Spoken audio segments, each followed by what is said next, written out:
Ketua Umum YLBHI Muhammad Isnur mengkritik Menhan yang menempatkan anggota TNI untuk menjaga gedung DPR RI. Isnur menyebut penempatan ini tidak tepat.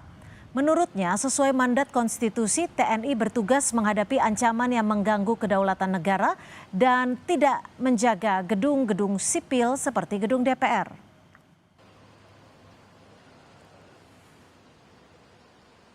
Sesuai dengan mandat Undang-Undang TNI, Undang-Undang Pertahanan, Konstitusi, TNI bertugas untuk menjaga atau mengurus pertahanan yang mengancam kedaulatan negara. Tidak menjaga gedung-gedung sipil seperti DPR dan MPR dan DPD. Justru ketika TNI di sana, tujuannya untuk apa? Apakah menganggap masyarakat yang datang ke DPR itu sebagai ancaman kedaulatan? Justru ini adalah salah, keliru. Jaga simbol kedaulatan negara. Sebelumnya, Saudara Menteri Pertahanan Syafri Samsudin menegaskan TNI akan terus disiagakan untuk menjaga kompleks parlemen, gedung DPR MPR RI hingga kondisi dinilai kondusif. Menurutnya penjagaan ini ialah simbol kedaulatan negara. Penjagaan pun akan terus dilakukan prajurit TNI hingga kondisi dinilai kondusif.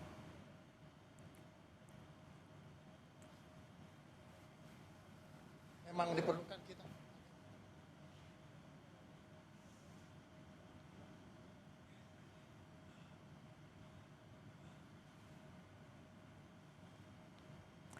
Dan Saudara, prajurit TNI dilibatkan dalam pengamanan gedung DPR MPR RI. Kelompok masyarakat sipil menganggap pelibatan itu tidak sejalan dengan prinsip profesionalisme tentara.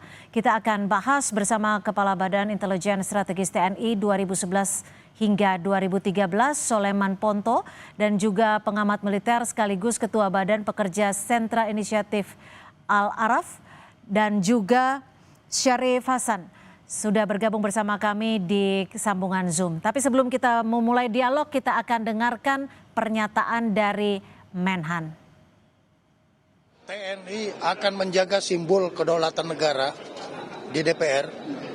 Jadi saya sudah menyetujui dan Panglima akan menindaklanjuti bersama para kepala staf bahwa instalasi DPR akan dijaga oleh TNI. Sampai dengan tadi katanya kondusif, ya, lebih kondusif lagi. Itu artinya saat ini masih belum kondusif ya Pak? Ya, terserah penilaian situasi. Kalau memang diperlukan kita harus ada di tengah-tengah rakyat.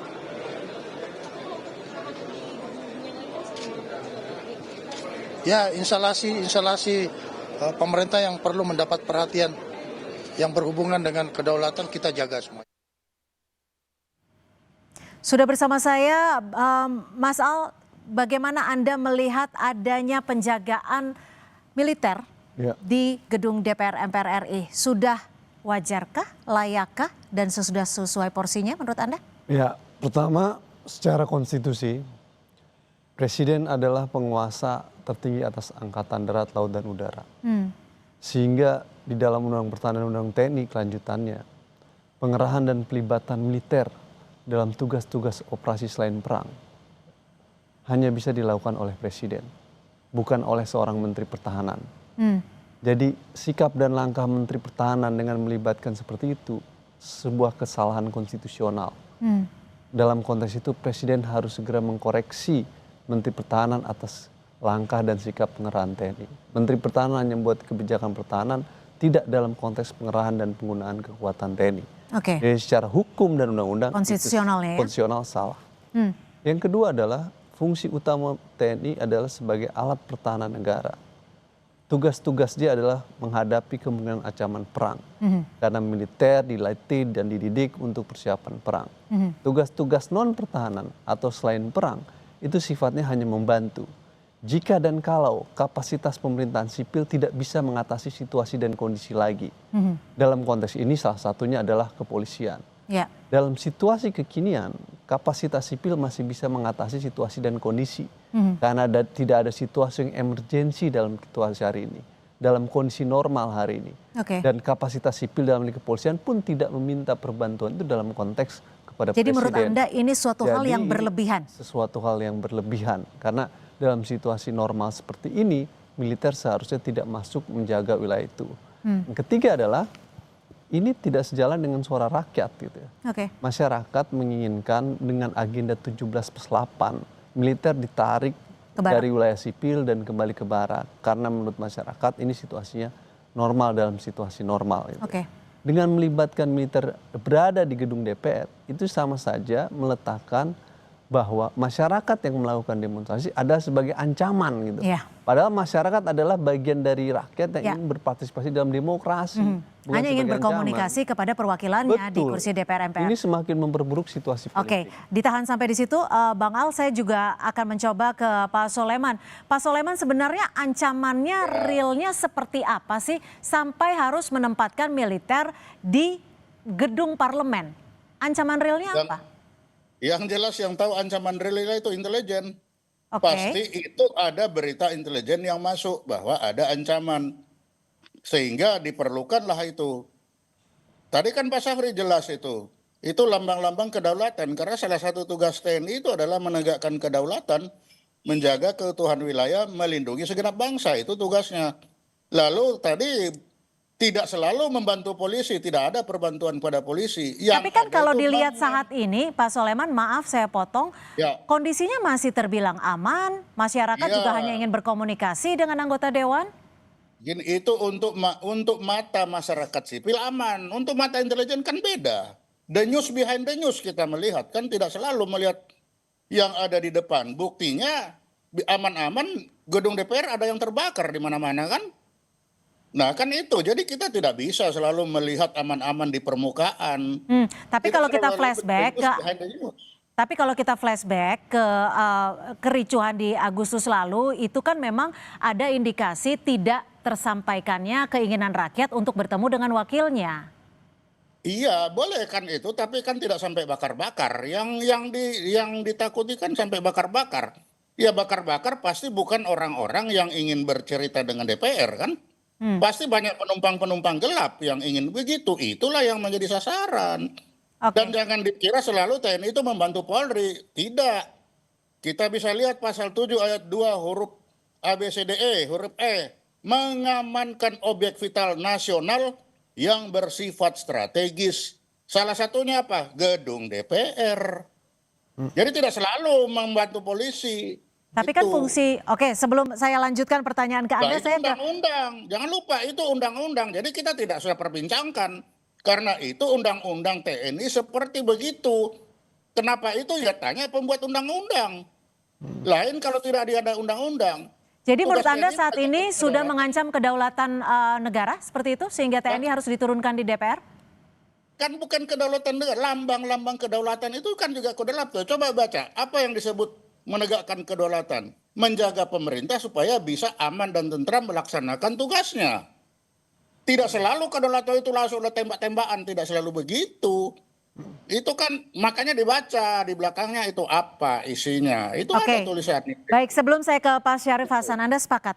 Bang Ya, Al? gini, Undang-Undang TNI nomor 3 2025 hasil revisi itu menjelaskan tugas TNI adalah untuk operasi perang, pasal 7 ayat 2 dan operasi untuk selain perang. Salah satu operasi selain perangnya adalah mengamankan objek vital strategis. Tapi harus dilihat bahwa di aturan berikutnya akan diatur lebih lanjut melalui peraturan pemerintah. Nah sampai sekarang peraturan pemerintah tidak ada. Maka basis kita balik kepada konstitusi hanya bisa dilakukan jika ada keputusan presiden. Karena presidenlah yang memiliki kekuatan atas angkatan laut dan angkatan darat dan angkatan udara. Jadi nggak bisa seorang menteri pertahanan melibatkan militer dalam menjaga objek vital. Itu sesuatu yang salah dan keliru. Jadi gitu. artinya ordernya harus langsung by dari presiden. RI 1? Iya harus by Oke. presiden, bukan oleh seorang menteri pertahanan. Itu kesalahan dalam konteks ini. Dalam membaca pasal 7 dan konstitusi ya. Yang kedua adalah yang lebih penting harus dipahami. Ini rumah rakyat. Gedung Perwakilan DPR itu rakyat. rumah rakyat. Anggota DPR itu dipilih oleh rakyat. Sehingga dia harusnya dibuka ruang sebesar mungkin buat rakyat menyampaikan partisipasinya. Bukan ditutup pembatasan kebebasan dengan beragam pengamanan yang berlapis-lapis. Oke. Mulai dari satpam, kepolisian ditambah lagi dengan TNI. Itu poin utamanya yang harus dilihat gitu. Ini wakil rakyat, rumah rakyat, dan dalam situasi kondisi sekarang, apa yang disampaikan oleh masyarakat di depan DPR dalam situasi-situasi normal saja gitu loh. Dalam konteks itu kalau ada informasi intelijen dalam konteks pengamanan, maka informasi intelijen itu harus dilihat dalam tahapan eskalasinya sampai level mana kemudian militer akan dilibatkan, dan lagi-lagi otoritasnya hanya presiden. Ini kan tidak dilakukan oleh Menteri Pertahanan. Di situ menjadi kesalahan. Atau mungkin sebenarnya ada mandat khusus dari RI1 ke Menhan? Oh, tidak bisa dalam konteks pelibatan dan penggunaan dalam situasi seperti ini untuk pengerahan militer hanya bisa disampaikan oleh presiden, bukan seorang Menteri Pertahanan. Ya. Pak Syarif, berdasarkan pengalaman Anda, ini kan penjagaan militer di gedung Dewan disebutkan sampai kondisi kondusif agar wakil rakyat bisa bekerja dengan tenang. Berdasarkan pengalaman Anda, apakah dengan kondisi yang saat ini terjadi, khususnya di Jakarta dan juga sejumlah daerah, diperlukan pengamanan dari militer? Iya, pengamanan dari militer itu kan ada tentu rambu-rambu yang masuk kepada pemerintah dalam hal ini bagaimana untuk menjaga institusi yang vital dari pemerintah, khususnya dari anggota, termasuk dalamnya di anggota DPR. Karena anggota DPR ini kan sudah, sekalipun mereka itu adalah wakil rakyat, tetapi secara undang-undang mereka adalah bagian daripada konstitusi negara, sehingga pemerintah dan negara dalam hal ini wajib untuk melindungi apabila ada indikasi yang ditengarai akan merusak ataupun mengganggu ataupun artinya mengganggu keselamatan mereka, kan mereka juga warga negara. Dan perlindungannya harus dari militer seperti itu, Pak Syarif? Dan memang undang-undang TNI yang nomor 3 tahun 2025 yang baru disahkan itu memang sudah memungkinkan bahwa tugas TNI operasi militer selain perang memang sudah diatur di situ di dalam hal untuk menjaga keamanan ataupun alat-alat strategis, tempat-tempat strategis dari negara. Nah, karena pemerintah dalam hal ini yang sudah menganggap mungkin ya sudah mengganggu ketentraman institusi, sehingga diperlukan, karena memang di situ di operasi militer selain perang di situ tidak dijelaskan, perlu bahwa itu tidak memungkinkan untuk tidak memakai pertimbangan politik. Nah, jadi dalam hal ini sah-sah saja. Ya, kalau ada pengerahan TNI di situ, dan itu adalah untuk menjaga institusi kita, menjaga rakyat kita yang sedang melakukan tugas-tugasnya, dan itu adalah menurut kami, dari kami itu adalah sesuatu hal yang sah menurut undang-undang yang baru disahkan tersebut. Jadi memang semuanya sudah diatur di dalam operasi militer selain perang. Oke, Pak Syarif, tapi gini, kita kan sampai saat ini belum terinformasi indikator kondusifnya itu sejauh mana. Karena ini sebagai masyarakat awam ya, saya berangkat dari rumah di kawasan Jakarta Utara sampai kawasan Palmerah masih merasa aman.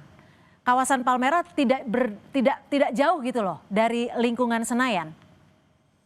Ya begini, kacamata rakyat biasa dengan penyelenggara negara, khususnya tentang yang menyangkut tentang pengamanan negara dan rakyat warga negara Indonesia tentunya ada berbeda. Ada yang tidak disadari oleh kacamata seorang warga negara biasa terhadap situasi yang sebenarnya mencekam, sebenarnya ada bisa mengancam keutuhan wilayah dan keutuhan keamanan dari institusi-institusi pemerintah, dan itu yang membaca itu adalah petugas-petugas dari intelijen, petugas-petugas dari aparat negara yang berwenang dalam hal ini. Jadi memang belum ada indikatornya ya, Pak Syarif ya? Kalau menurut Anda ya? Indikatornya kan tidak perlu disampaikan kepada secara terbuka. Kan kalau itu bukan bukan lagi sebagai intelijen ya. Kalau intelijen itu kan bekerja tidak perlu harus diekspos, tetapi bagaimana mencegah atas informasi tersebut, bagaimana agar potensi yang ada itu tidak terjadi. Jadi sekali lagi kacamata sebagai orang awam dan aparat itu tentunya berbeda, dan aparat tentunya dalam hal ini menjalankan tugas sesuai dengan undang-undang TNI yang terbarukan. Ya, Pak Soleman, kalau memang tadi Bang Al sudah sempat menyampaikan bahwa seharusnya perintah ini disampaikan langsung oleh RI1, bukan oleh Menteri Pertahanan. Bagaimana menurut Anda? Tapi dijawabnya usai jeda. Tetap bersama kami di Sapa Indonesia Malam.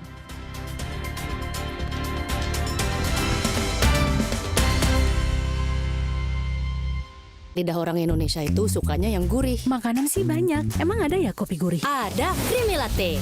Dibuat dari kopi grade Brazil, gurih susu New Zealand. Benar, gurih. Iya, gurih. Creamy Latte, kopi latte, gurih. Aku sering melihat galon cuci ulang disimpan di tempat yang kotor. Jujur takut, bersih nggak ya untuk anak dan keluargaku? Kami mengerti kekhawatiran ibu. Untuk itu, Le Mineral menggunakan galon yang selalu baru agar terjamin kebersihannya. Le Mineral. Biar ngumpul makin seru, yuk bikin masakan yang pasti diseru. Wajib pakai kecap sedap kedelai hitam spesial dari kedelai hitam dan gula aren terbaik. Semur lidahku, bikin lidah auto party. Menggoda. Aduh sama cumi kecap tante. Caramelize. Wilgos approve. Giliranku bikin yang specialisius. Looks good kan? Taste good. Aromanya sedap. Kecap sedap kedelai hitam spesial. Looks and taste beyond good dari Wings Food. Floridina, nomor 1 freshnya, nomor 1 funnya. Bulir jeruknya asli, lebih banyak. Coco Beats-nya cuy-cuy, dapat segernya, dapat funnya. Floridina, nomor 1 fun, asli jeruknya, asli bulirnya. Aku sering melihat galon cuci ulang disimpan di tempat yang kotor. Jujur takut, bersih nggak ya untuk anak dan keluargaku? Kami mengerti kekhawatiran ibu. Untuk itu, Le Mineral menggunakan galon yang selalu baru agar terjamin kebersihannya. Le Mineral. Lidah orang Indonesia itu sukanya yang gurih. Makanan sih banyak. Emang ada ya kopi gurih? Ada Creamy Latte. Dibuat dari kopi grade Brazil, gurih susu New Zealand. Benar, gurih. Iya, gurih. Creamy Latte, kopi latte, gurih. Lawan ketombe dengan Zinc Cool Booster baru. Deo Active Scalp Technology lawan 3 jenis ketombe. Boost sensasi dingin with glacier water and mint. Zinc Cool Booster. Ketombe, no worries. Biar ngumpul makin seru, yuk bikin masakan yang pasti diseru. Wajib pakai kecap sedap kedelai hitam spesial dari kedelai hitam dan gula aren terbaik. Semur lidahku, bikin lidah auto party. Menggoda. Aduh sama cumi kecap tante. Caramelize. Wilgos approve. Giliranku bikin yang specialisius. Looks good kan? Taste good. Aromanya sedap. Kecap sedap kedelai hitam spesial. Looks and taste beyond good dari Wings Food. Lengkapi referensi Anda dengan update berita terpilih. Halo selamat malam saudara, Anda menyaksikan Didukung oleh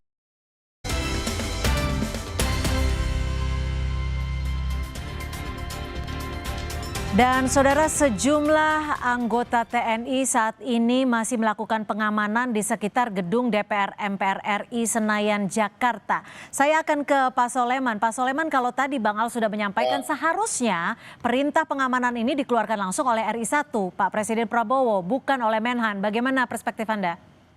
Oh, tidak harus. Itu kan ada di ayat 3 diatur bahwa pengerahan TNI itu berdasarkan kebijakan dan keputusan politik negara. Nah, kebijakan dan keputusan politik negara itu diambil oleh pemerintah dan DPR. Nah, saat ini Menko Polkam kan ad interimnya Menhan. Jadi tidak salah Menhan menyampaikan itu sudah bersama-sama pasti dengan DPR. Jadi secara penyampaian itu sudah tidak ada masalah di situ. Dalam keadaan darurat, ya itu tadi kalau dalam keadaan darurat baru presiden itu mengerahkan langsung. Ya berarti sekarang belum dalam keadaan darurat dong Pak Soleman. Nah iya. Kondusif dong. Makanya kalau belum keadaan darurat, penempatannya itu berdasarkan kebijakan dan keputusan politik negara. Yaitu putusan antara pemerintah dan DPR. Mereka artinya ada request khusus begitu dari DPR? untuk dilakukan Iyalah, pengamanan? ada, Pak. Pasti ada. Makanya pemerintah dan DPR meeting, hasilnya namanya kebijakan dan keputusan politik negara. Itu kalau seperti sekarang. Tapi kalau tiba-tiba, kalau tiba-tiba tidak sempat, baru seperti yang dikatakan Pak Laraf tadi, Presiden dapat mengerahkan tapi dalam 2 kali 24 jam harus laporan lagi kepada DPR. Belum selesai ini, bagaimana? Saya lanjut atau tidak? Nah itu. Pertama, jadi ada itu. Saya rasa Gitu. Pak Sulaiman Ponto ini membaca Undang-Undang TNI yang lama. Ini Undang TNI 34 2004. Di mana pasal 7 ayat 3 menyebutkan harus mulai kebijakan keputusan politik negara. Yang dimaksud itu adalah keputusan presiden dengan pertimbangan DPR. Dijelaskan di dalam pasal 7 Undang-Undang TNI yang lama. Kalau yang baru, sayangnya di undang-undang yang baru, tar dulu Pak, di undang-undang yang baru pasal 7 ayat 3 itu udah dihapus. Jadi yang dimaksud Pak Sulaiman Ponto tentang keputusan politik negara itu udah dihapus. Pak Syarif juga tahu, itu udah nggak ada. Maka di pasal 7 ayat 3 yang baru akan diatur melalui peraturan pemerintah.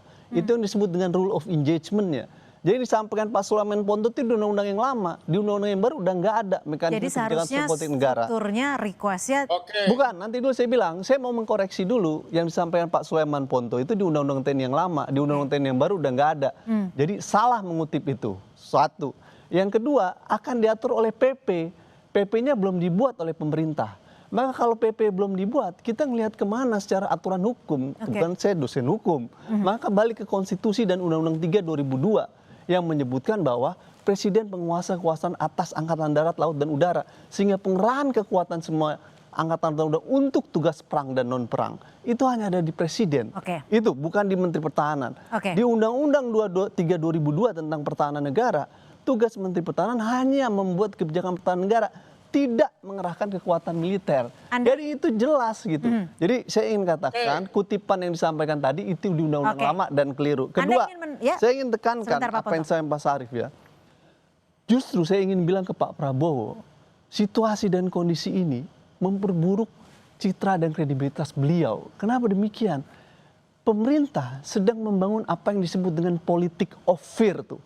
Politik ketakutan pada masyarakat dengan melakukan sekuritisasi isu, di mana semua isu sosial politik ditarik ke dalam isu keamanan nasional yang biasanya mengedepankan pembatasan terhadap kebebasan dan melimitasi ruang-ruang kebebasan, sehingga aspirasi masyarakat di dalam ruang gedung DPR dianggap sebagai ancaman, maka pengerahan kekuatan militer dilibatkan.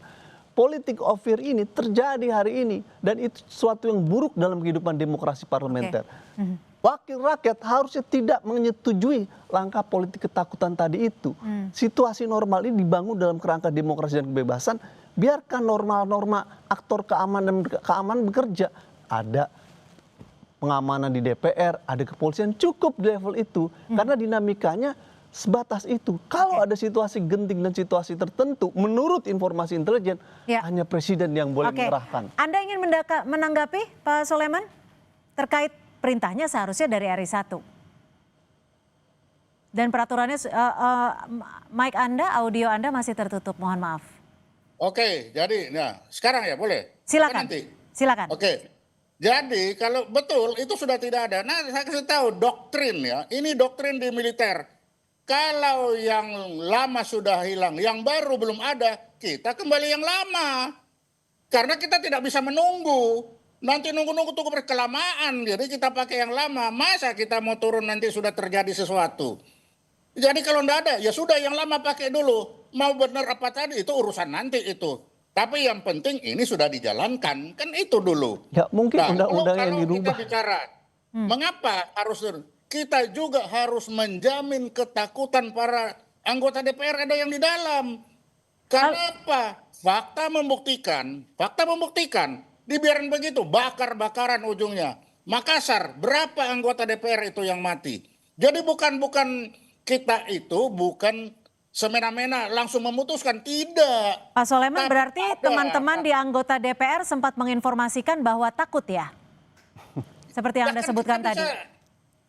Kita bisa merasakan, Pak Syarif bilang, ngapain kita kasih tahu? Kalau kasih tahu, tetapi kan itu tadi, kita harus menjamin. DPR itu bukan bangunan asal bangunan. satu itu lambang kedaulatan.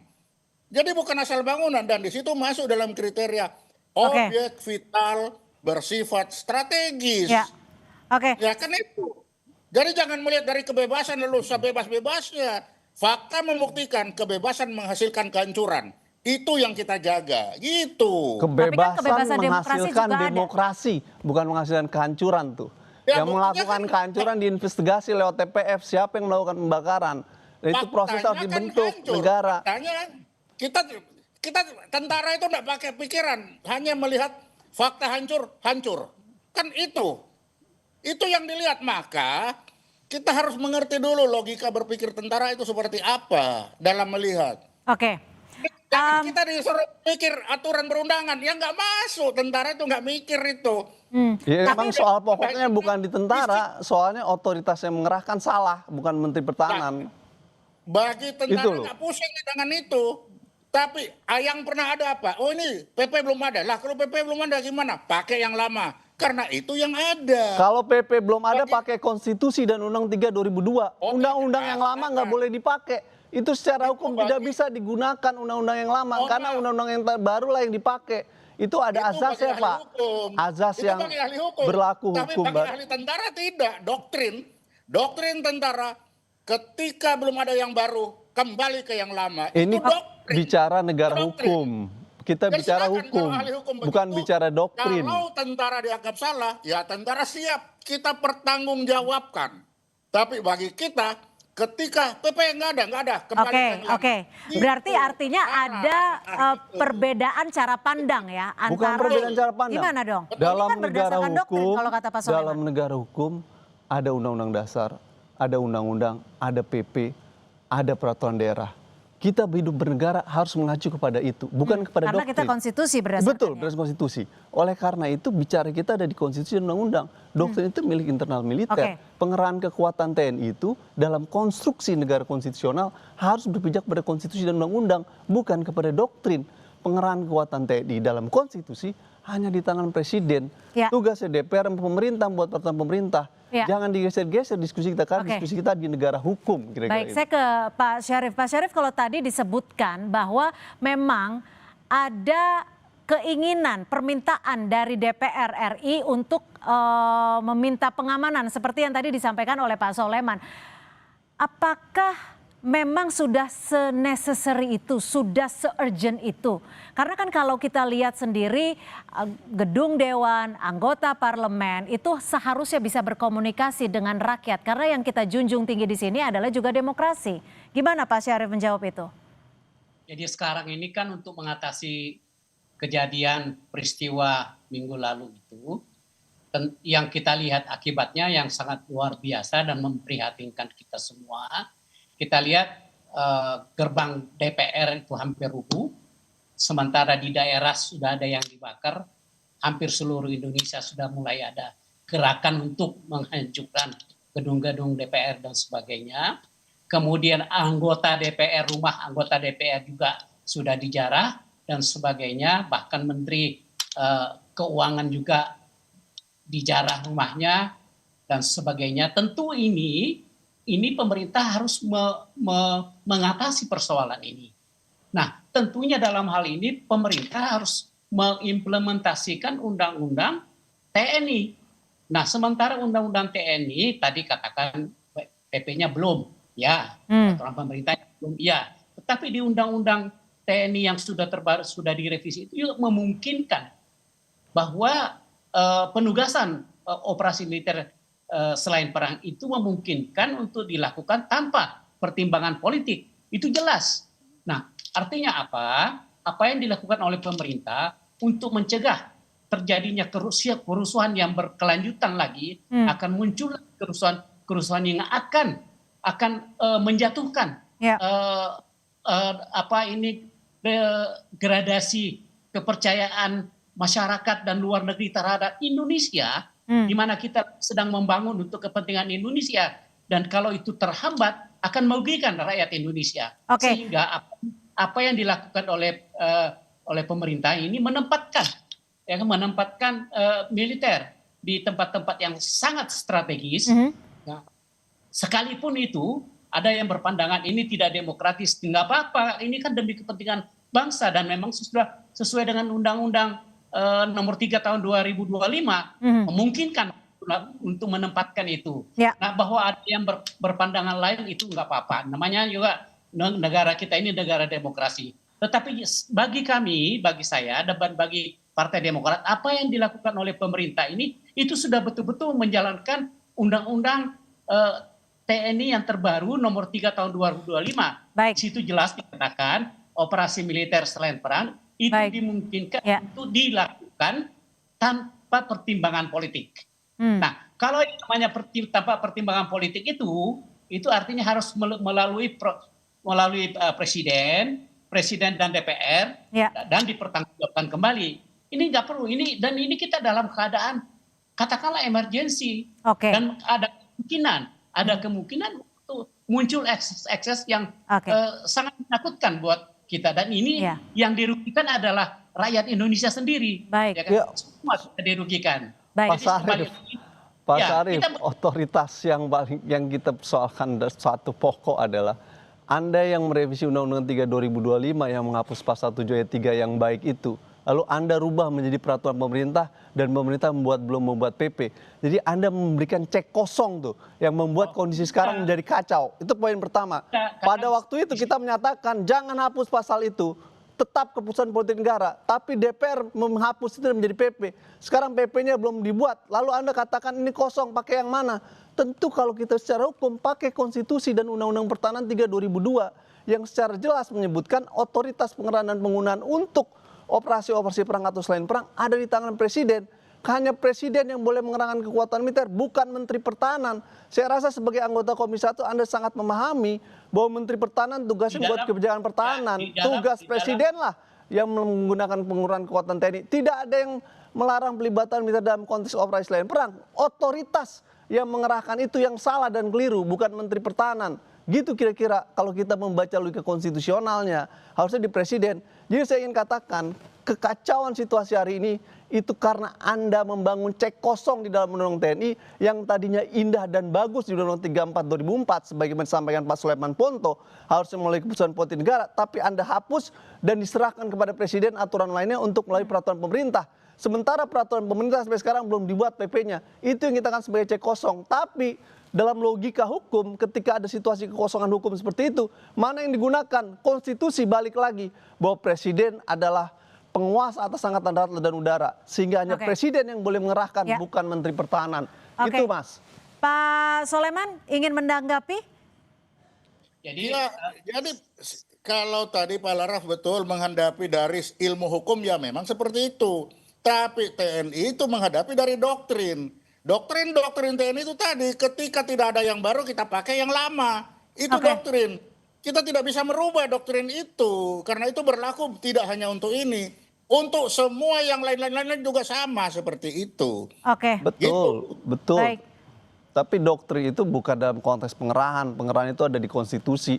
Kita tidak berpijak pada doktrin, Pak, gitu. Doktrin itu urusan internal TNI. Ini berlaku bagi militer itu. Ya, tapi bukan karena doktrin itu kemudian militer bisa bergerak begitu saja untuk mengatasi semua hal. Tetap berpijak kepada presiden. Karena kita bicara dalam konteks negara hukum dan negara konstitusi. Baik, sayang sekali waktu kita sudah habis dalam dialog di sesi ini. Nanti mungkin akan ada sesi berikutnya untuk kita membahas lebih lanjut terkait pengamanan militer di gedung parlemen, di gedung DPR Senayan. Terima kasih Pak Sulaiman Ponto, terima kasih Bang Al, dan juga terima kasih Pak Syarif sudah berbagi perspektif di Sapa Indonesia Malam. Terima kasih.